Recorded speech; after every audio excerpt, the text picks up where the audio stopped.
All right, all right. We in this thing. We in this thing. Hold on. Let's adjust this light because this light is pretty bright. Hold up. There we go. Not that one. Let's use that one. Cool, cool.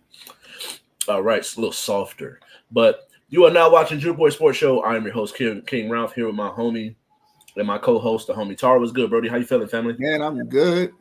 Tomorrow's picture day. Shout out to all the teachers out there, because we gotta line these kids up, get their picture taken and stuff like that. So you could have a nice little wallet size photos of your kids, man. Hey, I need it. I need it. I can't wait. Can't wait. But hope everybody's doing well out there in TV land. I looked on the weather for my Vegas people this weekend. We're getting some days in the 90s. So I'm excited. I don't know about y'all, but I know I'm excited. Hopefully it starts to work its way down and we get closer to the lower 90s instead of being in the high 90s. But if you want to do any podcasts like what you're watching, photo shoots, music videos, call the number on the bottom of the screen, 707 Fitboxer. And then make sure you go like, subscribe, comment, share. We're getting close to that 50 subscribers mark on YouTube. Make sure you go on Juke Media or Joint Universal Creatives and subscribe on YouTube. Like the Facebook page, the He Say She Say channel, and follow us at Juke Sports Show. No longer J.U.K. but just JUK Sports Show on Instagram. You can follow me at Twitch, Instagram, TikTok at KYNG, add an underscore for X or Twitter. And let's just jump into it. So the W is back. Like I talked about last Friday, the W came back on the 15th, August 15th. And Caitlin Clark is on a hot start. Angel Reese came back a little rusty, but eventually fell into form over the weekend. And so we're going to do the W rookie ranking. And so, you know me, I normally start 5 and work my way up. And so Angel Reese's teammate, Camila Cardoso, is my number 5. Playing well, doesn't get quite over the last couple of games. I think the last game I was able to fully watch from them was when they played the Aces. And there's parts of it where I'm like, I feel like they don't give her as much minutes as they should in the time that she has. Of all the players that I'm going to mention here, her usage rate is by far the lowest, but she still puts up almost 9 points a game at 8.7 points a game, 8 rebounds, 1 assist, 1 full block, and a half a steal. Very efficient in the attempts that she gets. A lot of them is pick and rolls, and getting her close to the basket. She does have a decent mid-range, but I think that the amount of minutes that she gets is kind of hard for me to put her over Aaliyah Edwards, specifically when she's a starter, essentially, although she may or may not play like key starter minutes. But I think she's doing well. I think some of it has to do with how the season started for her with injuries. But I got Camila at 5. I mentioned her just a second ago. I got Aaliyah Edwards with the Washington Mystics. Weren't they at one point the Monarchs? Bro, I don't even know. Because the Monarchs are Sacramento, I know that, but I was trying to remember. I feel like their name was something else at one point. Because I know. Like the Aces, they used to be the Stars or Dallas Stars, yeah. So I don't know how that works, to be perfectly honest with you. But she's playing really well, given the fact that she's coming off the bench. Essentially, I feel like they drafted someone last year that plays the same position as her, or over the last couple of years, so they're getting more of that bulk of the starter minutes. But in the minutes that she gets, she's productive, just as productive as Camila, if not a little bit more. But the stats may or may not show it. But she's averaging 8.5 points a game, 5.8 rebounds, assist, 49.1 field goal percentage, and a 19% usage rate. One of the things I'll try to use when it comes to these rankings is how much they're being used, because I feel like that tells the tale of what their stats and the way that they play. Can they get in a rhythm? And so that's one of the reasons why I use the usage rate when it comes to my rankings and letting people know like the stats that I'm gonna talk about. At 3 with the LA Sparks, I got Rickea Jackson. Um, Sparks dealt with big injuries, and they have a good young nucleus. So it's like this year, I'm not gonna hold the Mystics and the Sparks record against Aaliyah Edwards and Jackson. So I think that the numbers that she's putting up, almost 12 points a game, 11.7, 4 rebounds, and assist, 31% from three, 46% from the field. I feel like she's playing a very efficient game.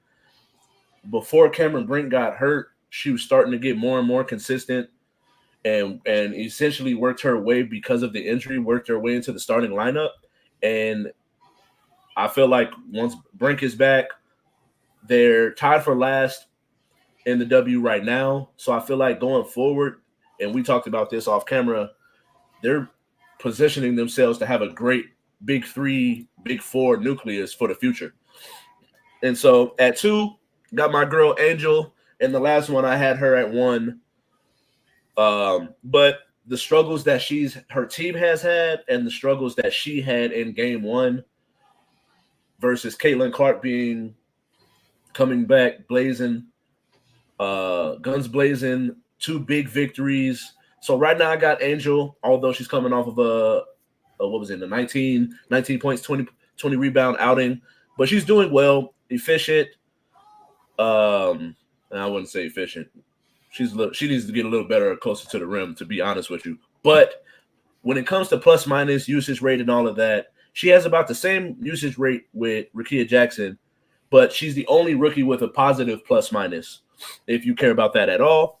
But 13.6 points a game, 12 rebounds a game, almost 2 assists a game, a half a block, 1.4 steals, and 40% from the field. You would like to see her because a lot of her points are her being so close to the basket. But in the last game, her last outing, she was hitting mid-range. And it kind of shows you what I talked about what I've been talking about since she declared for the draft is her ability to face up and knock down the jumper, and being able to couple that with post moves is what we want to see from her going forward, and why I was like, you know what? I feel like she needs 1 more year in college to develop that to where it's more of a knockdown, to where you can kind of see her be more of like she's not as tall as Asia, but you can see her game getting to that point. She's not the shot blocker, but the motor that she has, getting the rebounds on defense, her moving her feet, being able to couple that with a decent post game and a really good mid range. It's the sky's the limit for her. But right now I have Caitlin Clark at number 1. Her team is fighting for a playoff spot. The Chicago Sky are as well. They're right behind them, 1 game behind them. But right now I got Caitlin Clark at number 1, almost 18 points a game, 6 rebounds, 8 assists, 1.5 steals, almost a full block. One thing I would like, and me and the homie Kai used to talk about her game, is she reminds me of Steph, and that's the one negative of Steph is he does get loosey-goosey with the ball to the point where the turnovers are high. So you would like her to get these turnovers a little down at almost 6 turnovers a game, but she has a very high usage rate. I think she's top 5 in the W in usage rate as well. So that's one of the reasons why I've had it where this race has been much closer, because she is used more than Angel is, because Angel's teammate Kennedy has the same usage rate as Caitlin. Given that they're guards, you're most likely going to have the ball in the guard's hand versus someone who's a 4 or 5. And so Caitlin Clark balling out. Nothing bad I can say about her. Would like to get the turnovers down. That's the only negative. But she's hooping right now and got the fast track to the Rookie of the Year, coming off of breaking the assist record. Yeah, just to add to your point real quick, I kind of compare this class a little bit to the 03 men, right? And if you remember the 03 men, that was LeBron, Carmelo, Dwayne Wade, Bosh, kind of in a way. And that race, if you remember, between Carmelo and LeBron, it's kind of like they both going with the same popularity, right? and you don't know who's going to win. And I think it came down to more so like team success in a way. But just adding to the popularity of the league, like shout out to this draft class because it's literally going to add to the popularity of the WNBA and making people want to watch it more. Caitlin Clark's most recent game was the most watched game, I believe, in at some time. I don't really know the numbers off the top of my head, but I heard it was the most watched. And shout out to this class. You know, they fulfilled. I mean, they've lived up to expectations, right? And it's hard to do that. And they most certainly did it. You know, it's easy to be trash, and they haven't been trash to say the least. And to kind of add to our conversation off screen, like the other young ladies, like we mentioned, Rakia Jackson, like if they were happy to get Paige Beckers right next year in the draft because of their team being bad, then you're looking at her being, you know, one of the next young stars, you know, because of her team being better. You know, same thing with Aaliyah Jackson, like, you know, they're definitely going to be people on the rise, you know, and they're definitely going to add to the excitement and some of the rivalries of the league, and WNBA is going to be really, really exciting. So it's a good, I'm looking forward. I'm looking forward to it, bro. Like I think, like with Paige coming, can't wait for Juju to get here because I really think that Juju is really the one. Oh, she's definitely the one for sure. Being that she's the same height as Angel, but then has the game of a Caitlin Clark, like of a Paige. Is it Bukers or Beckers? I don't know. Because I've heard people say both. I was saying Bukers for forever, and then since she came back from injury in the Final Four, they were like Beckers. I was just like, when did that happen? Yeah, I call her Beckers, but I don't know. And so, I was watching 4th and 1 with Cam Newton, and I was thinking, and he got me thinking,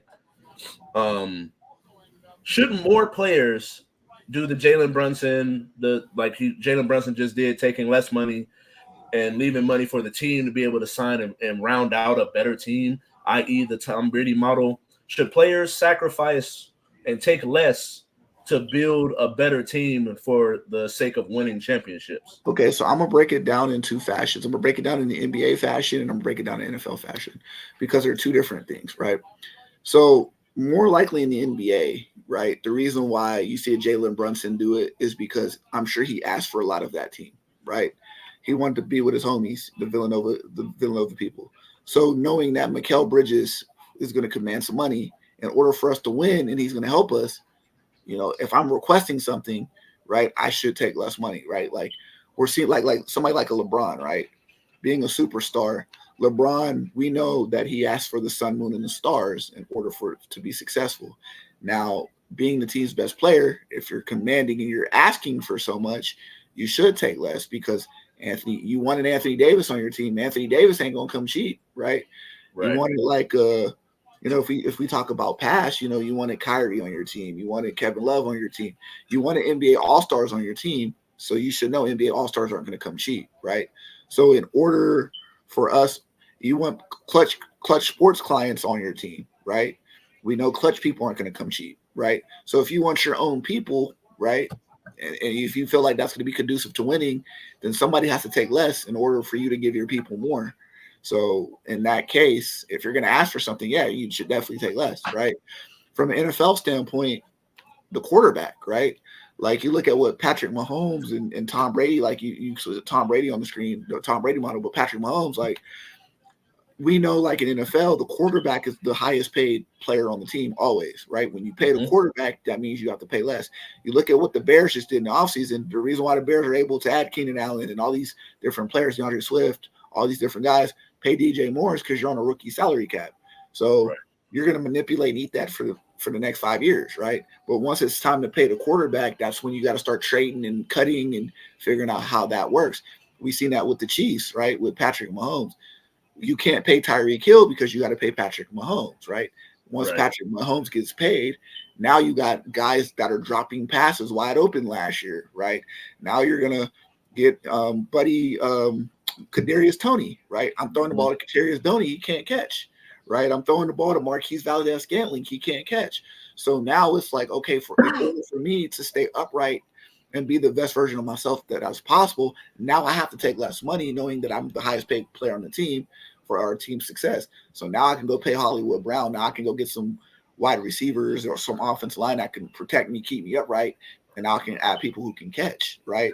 So it's my duty as a quarterback to take less money, or we have to trade one of our best corners. So let's go get some defense to help us repeat, right? So it's almost like you have to kind of do that if you want to win, and you're going to make that decision or that sacrifice. Am I going to sacrifice my money for winning? And some players don't. Like Carmelo said, I'm going to get paid F winning, you know? So, so that's what I'm saying. It's like, okay, well, then don't ever win anything then. You know what I'm saying? So it's like, it just really depends on what you prioritize. Do you prioritize winning, or do you prioritize lining your pocket?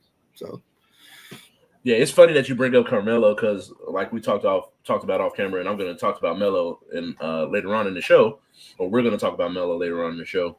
He brought up that very same thing about how the money was different back then. So he was like, yeah, if the money was the same how it is now, he's like, I probably would have took less, knowing that the money is bigger. I could still make that money. He was like, but given that the money what it was back then, if I can go back in time, I probably would still do the same. But he's like, there's a part of me that would ask more questions. And I feel like when it comes to certain things, I get certain things like Patrick Mahomes getting his bread. He can cover up some holes on the team.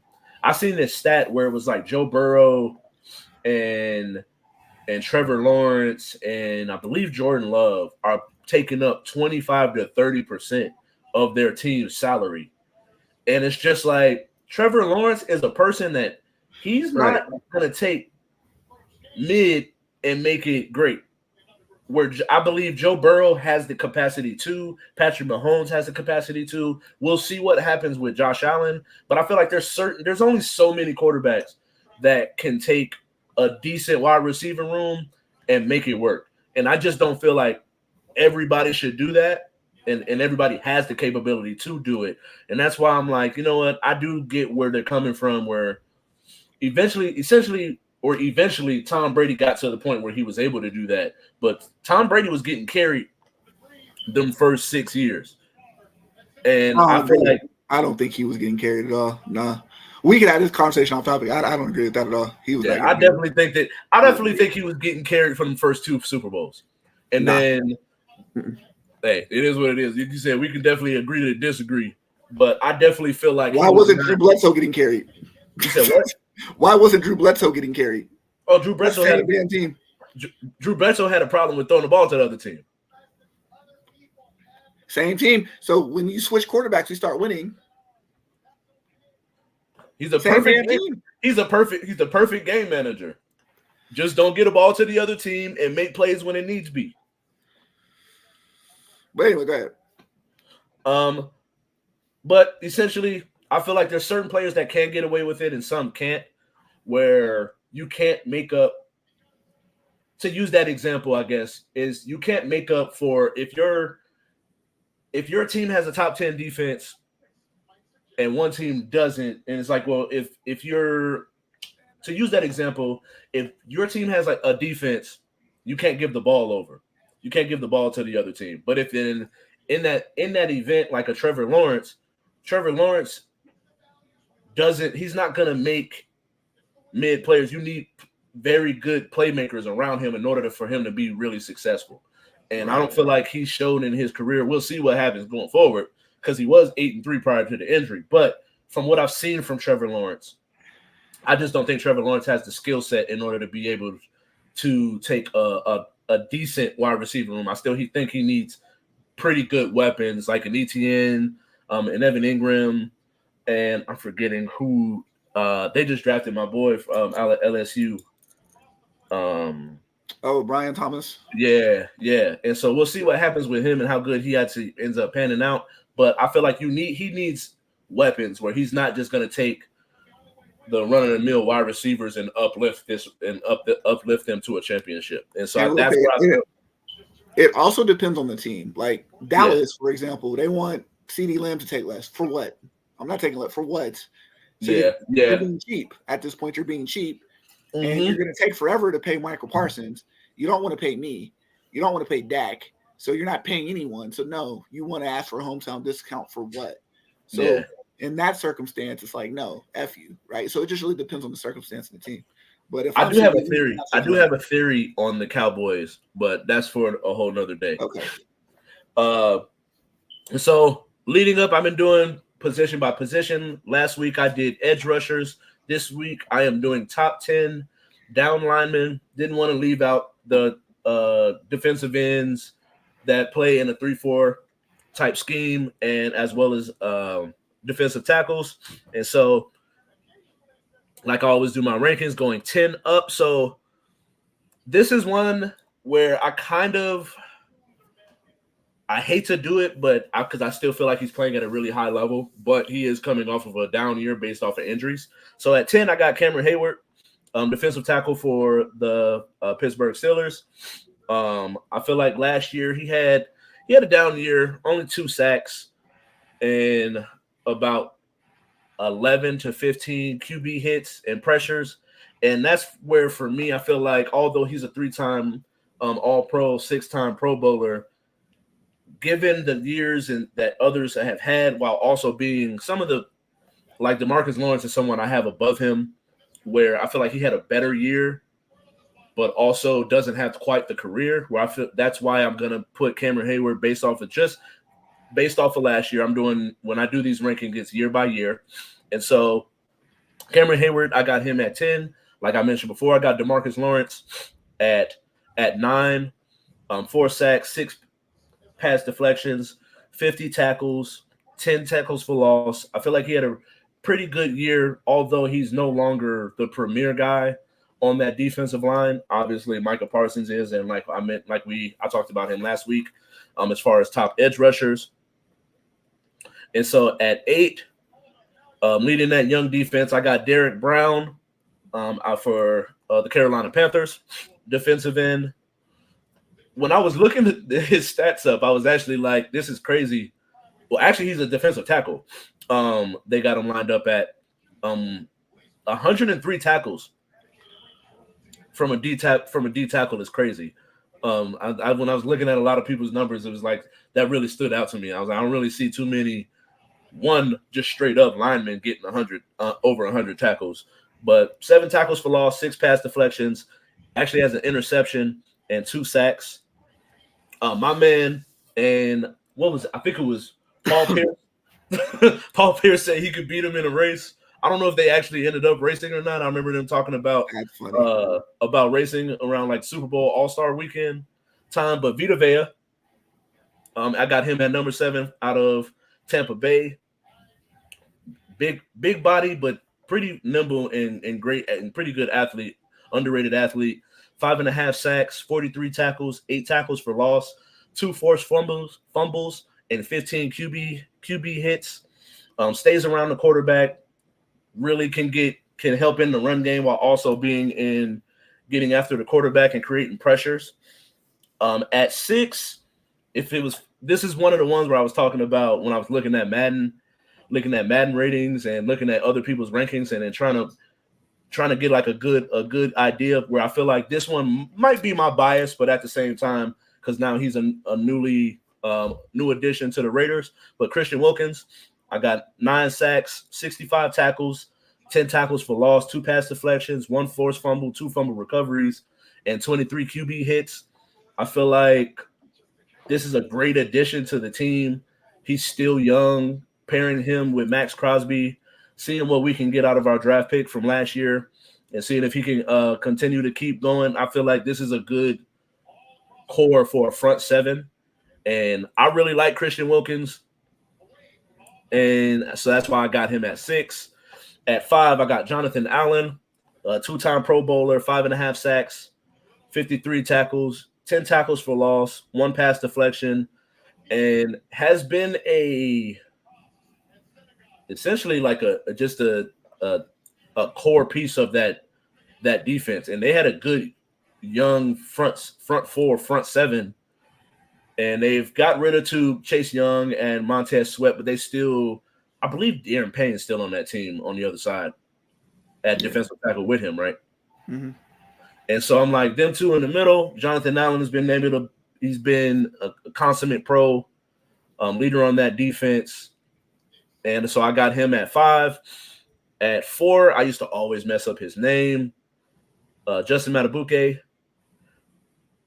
where I thought he was a defensive tackle, but when I was looking it up, because of the scheme they run, he plays the end position. 12 tackles for loss, 1 forced fumble, 13 sacks, 56 tackles in total, 33 QB hits. And so does a really good job of playing in the run while also being able to get after the quarterback, although he's not technically like your edge. He's more on the inside, but still on the line of scrimmage, playing off the line of scrimmage. This is one where I feel like the rest of the people, I kind of went back and forth because I'm also one of them people that I feel like stats doesn't always tell the story with some things. And so when I say the stats of the next two people, you might look at, well, why do you have them ranked over Matabuke? Where I got Dexter Lawrence the second for the New York Giants. I feel like how good and talented that defense can be starts with Dexter Lawrence. And then having the addition of bringing in Kayvon Thibodeau, putting him on the outside.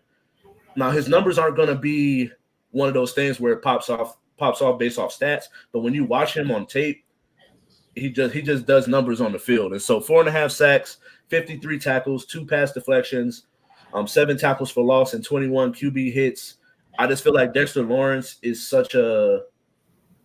he's just solid at what you ask from him at his position. And so next up, I got 2, I got Quentin Williams, 2-time Pro Bowler, 1-time All-Pro, 5.5 sacks, 62 tackles, 11 tackles for loss, 3 pass deflections, 1 safety, 1 interception, 1 forced fumble.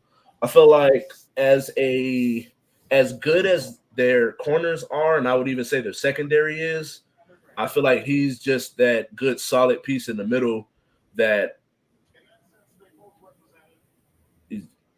I think he had a lot of hype coming out of college, and I feel like he's definitely living up to his hype. And he's someone that I'm a big fan of. To allude when I was talking about Madden, he's someone I always try to make sure I have on my defenses when I do my fantasy drafts on Madden. And so next up at number 1, I feel like he was up there challenging Aaron Donald. I don't know why I'm messing that up. For the number 1 spot for defensive tackle, Chris Jones. I feel like as good as Travis Kelce is in big moments and in the playoffs, I feel like Chris Jones is just as good at his spot and his position on defense. And for the longest time, we've always known the Chiefs to be this juggernaut when it comes to offense. But with them getting Tyreek Hill or getting rid of Tyreek Hill, like you mentioned and alluded to earlier, I think when it comes to having him and getting him on the team and solidifying him, he has been that he just comes through whenever you need him. And so 10.5 sacks, 30 tackles, 4 pass deflections, 13 tackles for loss, comes up with big play after big play when you need him the most in the playoffs. And I feel like it's not even really close between him and whoever you want to put at second at his position. Like I said before Aaron Donald retired, he was putting himself in that conversation for being just as good as Aaron Donald when he retired. And so, you have any others that you want to mention, or how you feel about the list? I could mention a couple. I think Jalen Carter is working his way on the list. I mean, it's obviously hard to kind of rank him because he was a rookie last year. But he had a 91.6 overall rating last year. If he doesn't have a sophomore slump, then he's moving up in the ranks as far as that's concerned. I think Jeffrey Simmons could be on the list. Yeah, he was my honorable mention. 47 total pressures and 29 defensive stops in 2023. He just faced some injuries, so that's kind of why you don't put him on here. Mm-hmm. Javon Hargrave is a person I can put on here, and DeForest Buckner. That's about it. Yeah, those last 3 that you mentioned were definitely on my.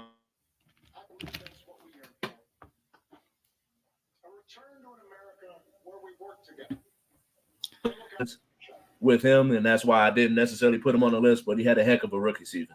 Yeah, for sure. And so our boy Minshew Magic named the starter for Week 1. Jaden Daniels, who was my favorite quarterback in the draft, named the starter for Week 1. What do you expect out of both of these two? I think okay, so I'm just go by order of which I see him on the screen. I think Gardner Minshew, I think it's completely dependent upon what the offensive coordinator does. I think that Minshew is who Minshew is. Minshew is going to turn the ball over. He throws a lot of interceptions. He forces a lot of things that shouldn't be forced and throws things in bad windows. He's not the most accurate passer in the world. And he does some great things. He makes a lot of good off script plays, but then he makes those boneheaded plays as well. And there's a reason he was a career backup. Is because he plays like a backup, right? Like, but I think that with the Raiders offense, with the Raiders offensive coordinator, why I say so dependent on him is, can you create a balance to where the game doesn't have to come down to Gardner Minshew making this superstar play where he has to feel like he forces, right? Can you control time of possession enough to where you run the football? You got two really good tight ends and Bowers and Michael Mayer.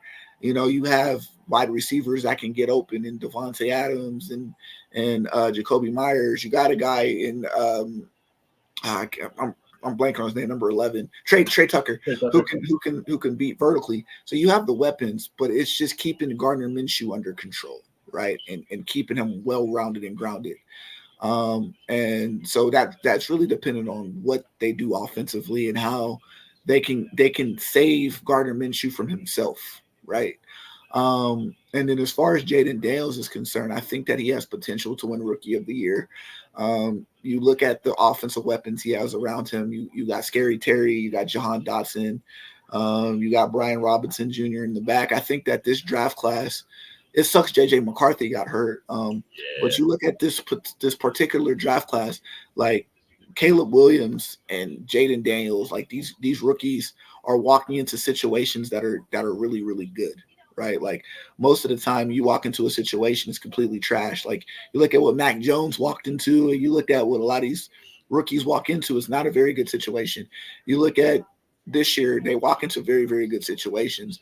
So it's not far-fetched to say that I think CJ Stroud, he set the bar incredibly high as a rookie, but it's not far-fetched to say that Jaden Daniels could be a Rookie of the Year. He could play well. It's just really dependent upon, him living up to his fullest potential and how certain games are going to be called. Yeah, I agree, man. I think that with Minshew showed that he can at least get a team to be fighting for a playoff spot given the situation. Now, like the conversation we had where it's like, all right, does he have to make mid and turn it into gold?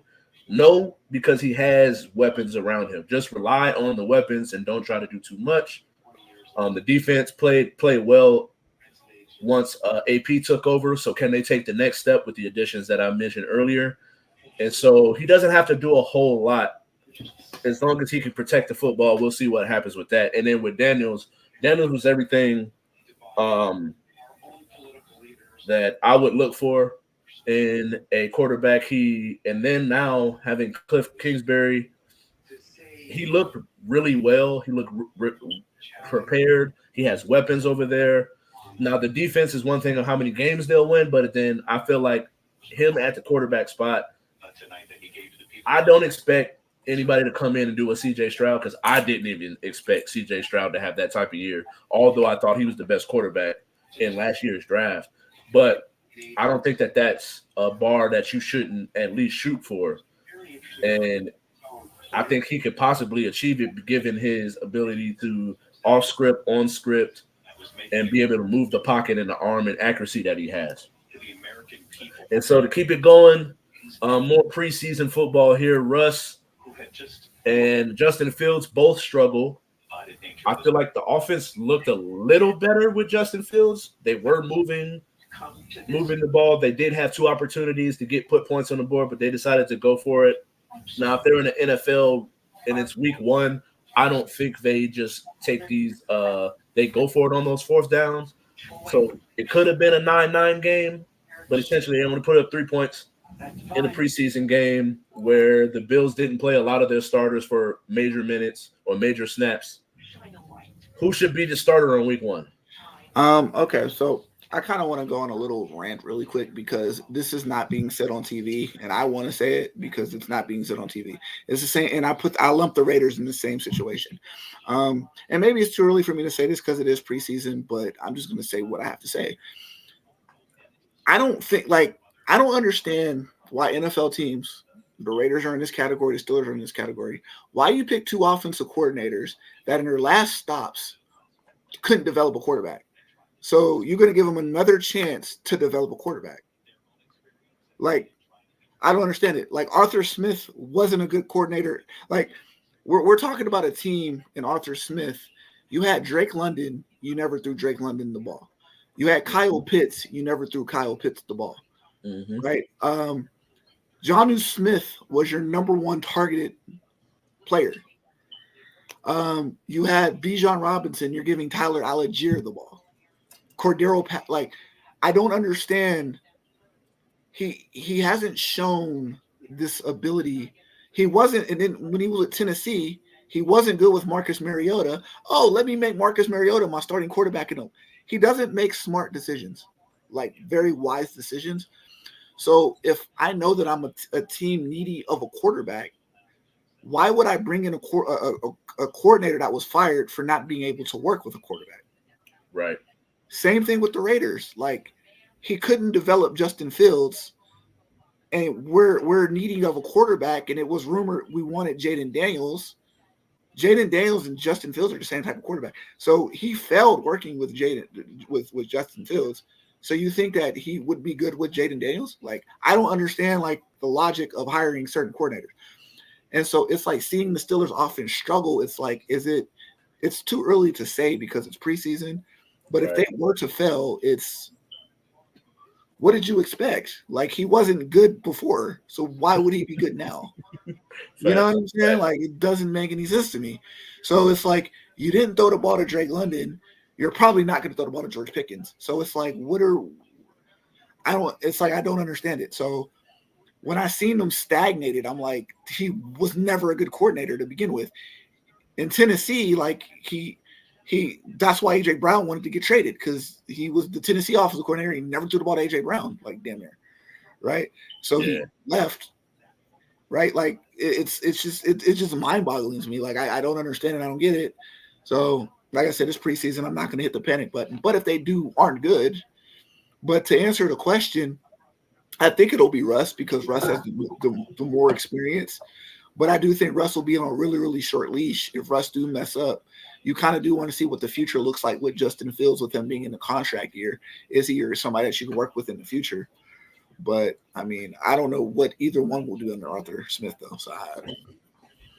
Yeah. I definitely see where you're coming from with that. I think that it's definitely, like, given the situations that they came from with the previous teams, why would you bring them in given what you need from them right now? Right. So, yeah, it just doesn't make any sense. If you weren't good, if you were fired for not developing a quarterback, why would I hire you to develop a quarterback? Facts. And I feel like it's one of those things where you could possibly get to the point where maybe they learn from the situations, but I've come to realize I stopped expecting coaches to learn from previous failures, because it doesn't. 95% of them don't learn from their previous failures and feel like there was other. They have such an ego that they don't think it was them, in which why they failed. And then you fail with the same situation. Bill O'Brien, I can name him. Yes, and then he gets a job in college football for God whatever knows reason. Josh McDaniels, I don't understand it. Whatever. And next up, we got Bo Nix, who I was not high on coming out of college. He played in college since we was in high school, but neither here nor there. But should he be the starter in week 1? Yes, and I'm just going to keep it short, right? I'm just going to keep it short. Should Zach Wilson start? No. Hell no. Should Jared Stidham start? No. So there you go. Yes. Yeah, Because I feel like it's you don't have an behind you. option. There's no Behind other you, you option. don't have a. It's not like you have a wealth of options that are attractive. It's like no. It's like you're gonna go with the the guy that you drafted number one, and you're just gonna roll with him because whatever's behind him isn't an attractive option. So go with the most obvious one. Yeah, I agree. I agree. I just was thinking about it because they did have Jared Stidham ahead of him on the depth chart at one point. And although I've seen Jared Stidham as a Raider. He's not it in no way, shape, or form. And so it just kind of had. I was kind of curious. Have you been impressed with how he has played in the preseason? I mean, yeah, I think that he makes really solid plays. He can extend things with his legs. But it's really hard to judge that when you're going up against, what you're going up against. You haven't really played like many starters, so it's really tough to say because you can look really, really good in preseason, and then once the regular season starts, it's a completely different story. So it's really tough to tell. But so far, so good. Yeah. He's impressed me. Definitely. He's more mobile in an NFL setting than I thought that he would be. I know things are different when you're in college and you're expected to be a mobile quarterback versus being in the NFL where everybody's fast at every position. Pause. And so I feel like he's definitely impressed me with that while also being able to make certain throws. I remember there was a play, I believe, on the left side of the field where it's like if he throws that a second later or even half a second later or in the wrong spot, that's a pick six. And so he had some throws that impressed me. And so yeah, I'm still out on it. Sometimes I do get it wrong, but there's a good amount of quarterbacks that I picked right. And so is Israel Adesanya loses to I always mess up that guy's name. So Dricus Duplessis, DDP, just call him DDP. DDP, all right, cool. Because I'm like, Yeah. I don't want to sit here and butcher my man's name, but I do want to give him some love and not just focus on the fact that Izzy lost. Um, but Israel Adesanya loses again. We've already established that he's not going to retire, but what's next for him? So I mean, to understand why he's struggling, it's like you got to understand where he's been. He's been UFC's hired gunner for like a minute now. They wanted him to fight Alex Pereira, right? Obviously, he lost to Pereira, um, and then he got his get back with Pereira, and then they forced him right back in the ring again. He was supposed to fight DDP. DDP got hurt. They forced him to fight Strickland without like training. So it's like he fights like every 5 to 6 months, right? From February to April to September to November. It's like quick turnaround. So it's like it's obvious like he's tired. He's burnt out. But I think for him, he has a big enough name and a big enough draw, so where you can you could essentially do what Kamara Usman just did, right? Where Kamara Usman, you had him fight Kazmat Shemaev off like a short rest, right? It's an exciting fight, right? So I feel like he could be like a hired gunner. Let's say if like Nate Diaz ever wants to come back, you could throw him in there with a Nate Diaz, right? Um, which it would be an exciting fight,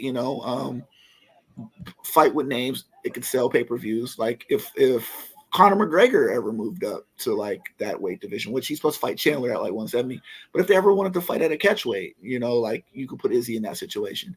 I feel like he's going to be more so hired gunner, more so than anything, to sell those big money kind of fights. I kind of think that he could move to lightweight, light heavyweight, even though the last time he fought at light heavyweight, he lost again. He didn't look good at light heavyweight. But at the same time, it's like he's beat all the middleweights except for DDP and except for Sean Strickland. So unless he wants to get his Sean Strickland get back, which Sean Strickland's supposed to fight DDP next, if Sean Strickland were to lose, if he wants to get that get back, then cool. But outside of that, it's like you're going to be looking at a lot of different rematch scenarios. Like Marvin Vettori, he's already fought. They said he could fight the winner, Brendan Allen, and whoever he's fighting next, whoever Brendan Allen's fighting next. But I don't know how that's a chain mover or a goalpost mover. Um, and then from there, you're just looking at a bunch of like rematches of people he's already beat. So that's what I'm saying. Like the spectacle fights, the the like I said, if Nate Diaz wants to move up and fight somebody, or a Conor McGregor if he wants to move up and fight somebody, or I just think he could be a higher gunner, because he's still a draw, So Yeah, I do think that like his fans still love him, and then there's yeah, people that love to hate him and want to see him lose. So I still feel like there's money to be made. The reason why I asked the question about retirement is just like his legacy as a fighter. It just doesn't look good. Like you alluded to when he lost at light heavyweight. How you gonna move up in weight and not move, like at least bulk up to the weight at which you're I fighting think at? I just felt like I that was a big mistake. I think UFC and boxing are completely different. You can lose a billion times in UFC and nobody's gonna give a damn. Like in boxing, if you lose one or two times, like it's over for you. Like you're done with. They don't mess with you like that no more. I just don't want to see like what happened with Woodley. Like right, like you could lose. Yeah, that's what I'm saying. Or like even Anderson Silva, the way Anderson Silva went out, didn't go out too great. Yeah, I just don't want to see him go out like that. And that's the thing for me is I'm a big fan of his. So like, I just don't want to see him out there looking crazy.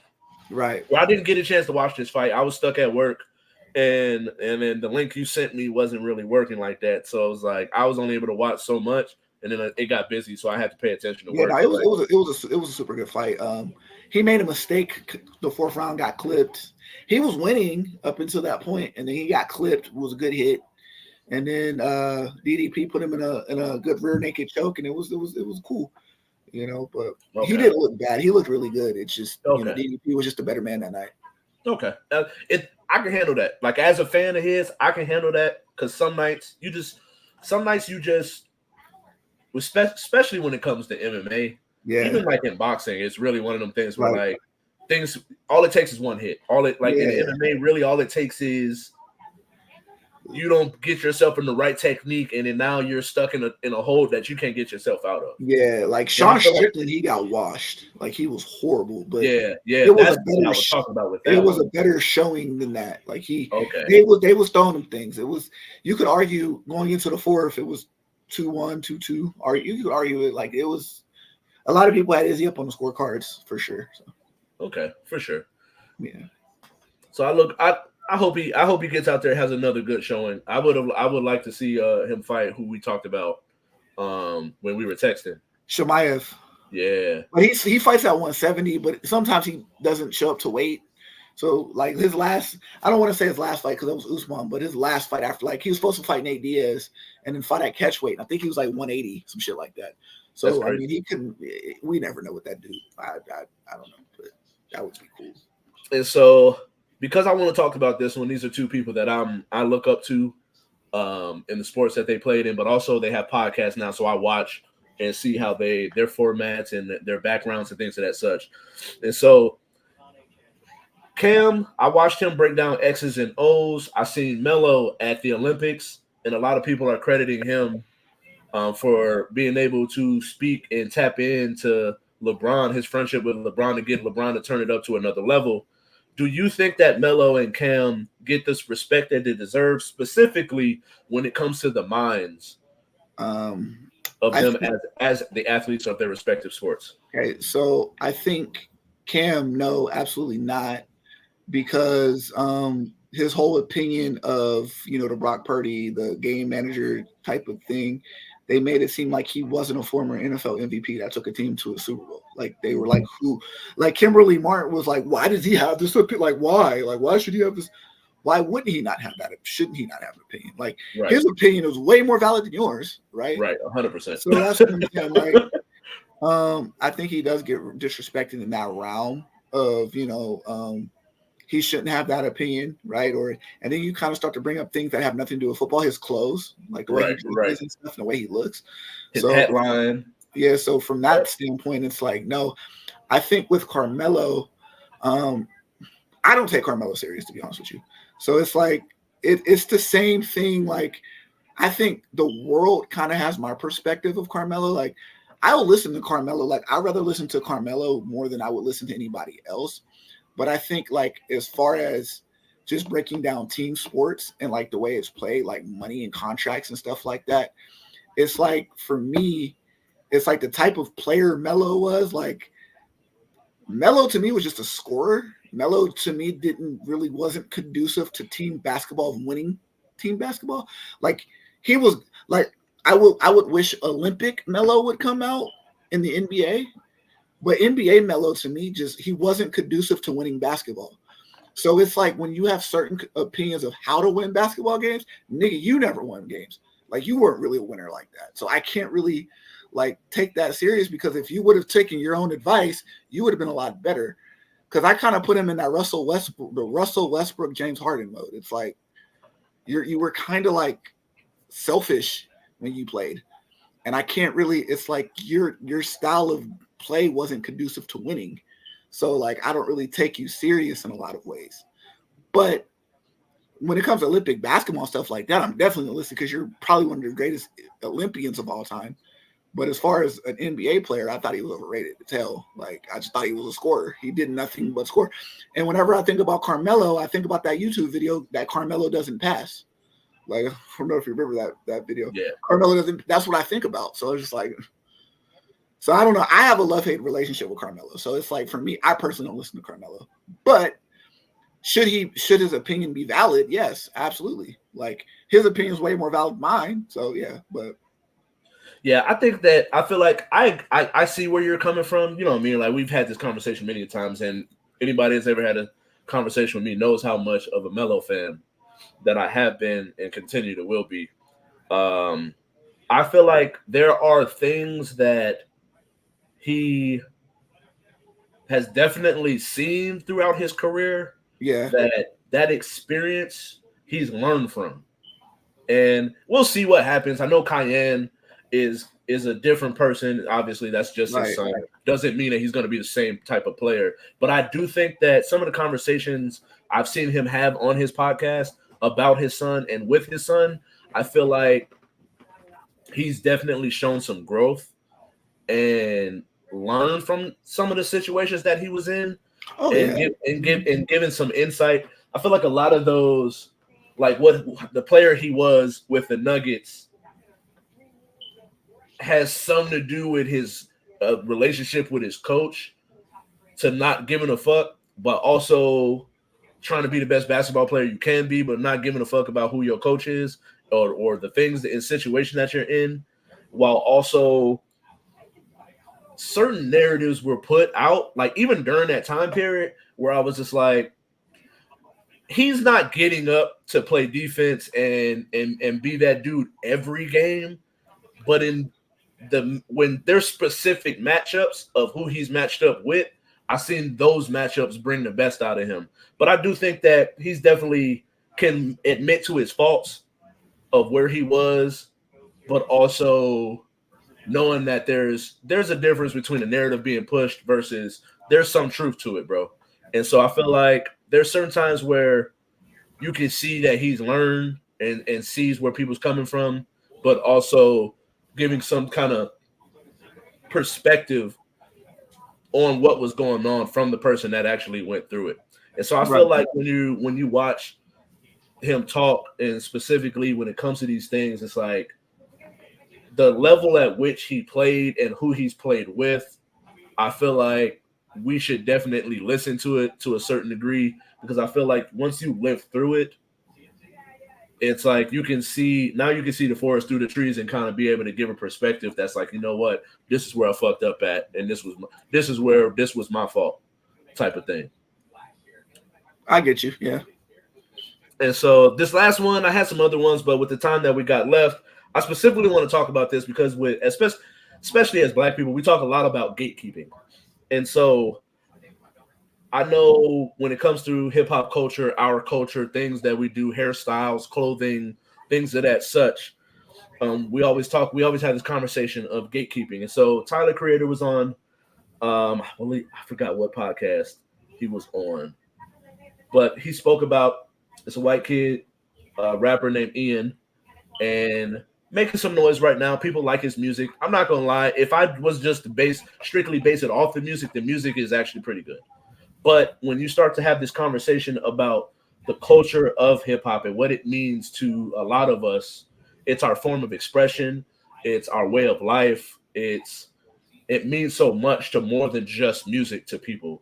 And so Tyler Creator goes on to say that these type of people, based on the things that they've talked about in their personal lives, the way that they look at us, and especially like with it being kind of satire-ish, these are things that our culture, we got to keep out of our culture. So it leads me to the question, because a lot of times when it comes to gatekeeping, it's kind of brought up in a negative light. So it leads you, do some things need a gatekeeper? Yeah, I think to kind of bring a slang term to it, I think a lot of us need OGs, right?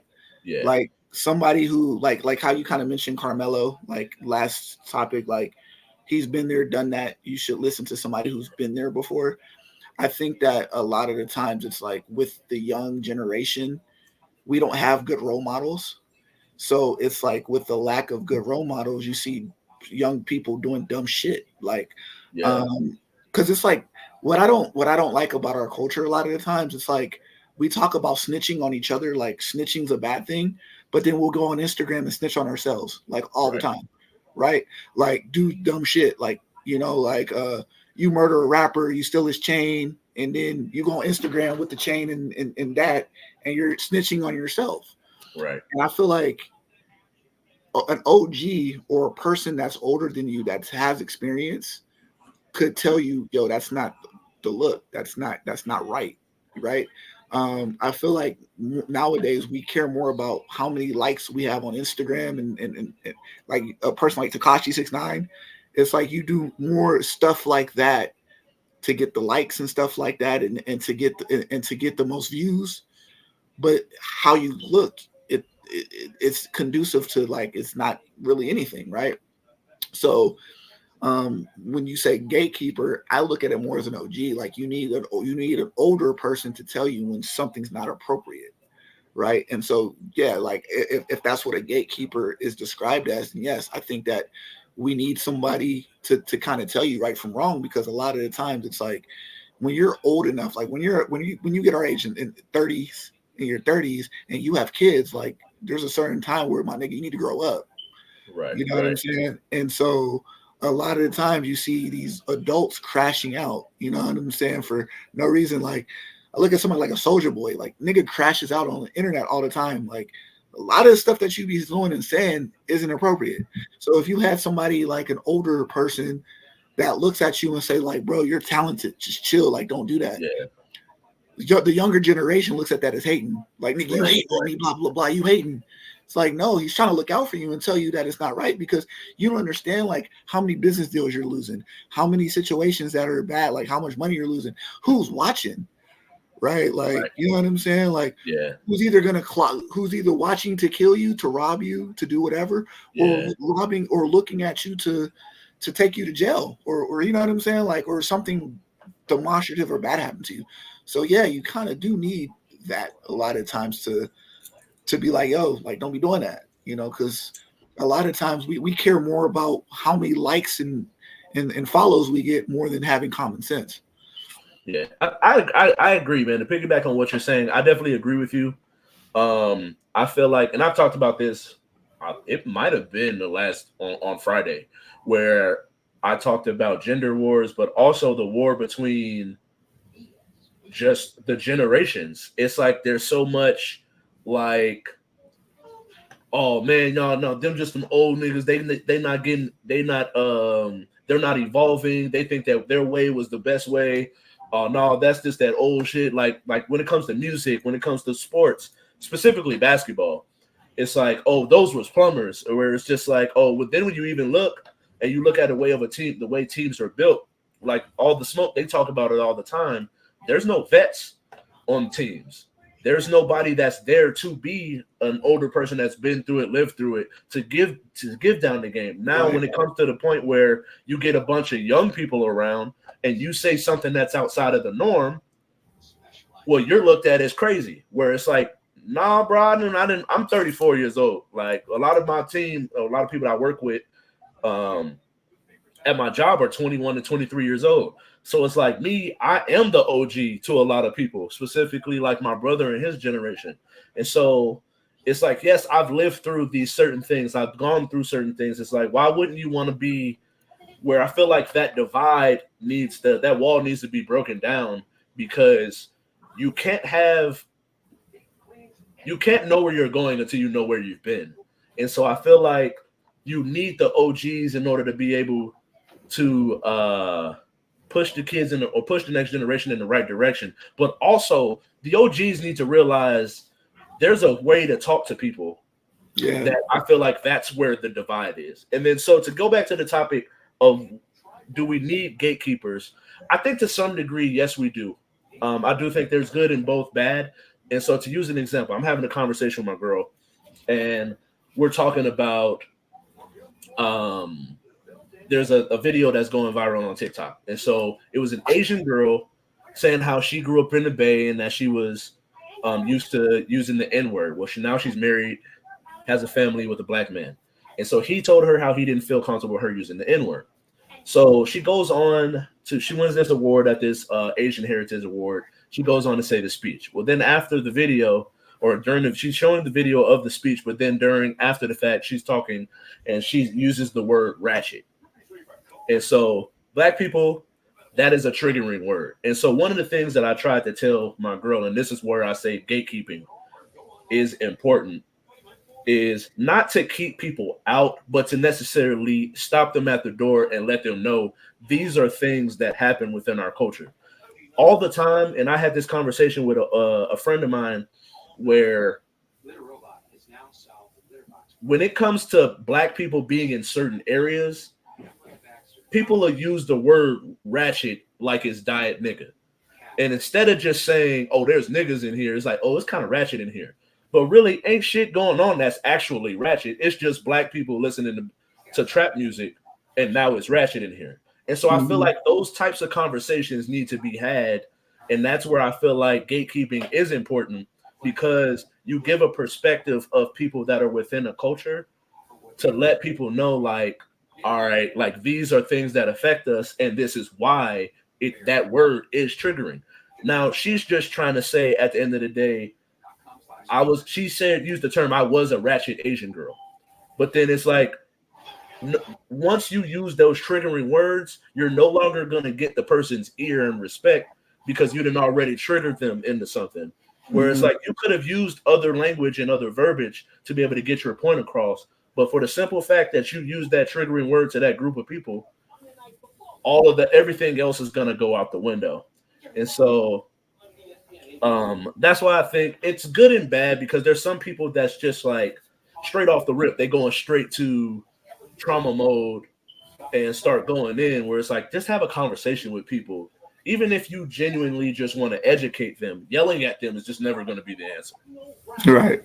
And so, but we got to get up out of here. We appreciate you all for watching. Make sure you go like, subscribe, comment, share, all that good stuff. Subscribe at Juke Media, Joint Universal Creatives on YouTube. We're trying to get to 50 by the end of the month, 50 subscribers by the end of the month. Make sure you go like the Facebook page, the He Say She Say channel. The He Say She Say podcast will be back in October. We are going to start production next month. Me and my co-host, shout out to Yvonne. Make sure you go follow us at Juke Sports Show. No more J.U.K. Just JUK Sports Show on Instagram. And you can follow me at KYNG RALPH on TikTok, Twitch, Instagram, add an underscore for Twitch, or not Twitch, but Twitter or X. And thank you all for watching. We got to get up out of here. But like I always say, love, peace, and the Aces repeat.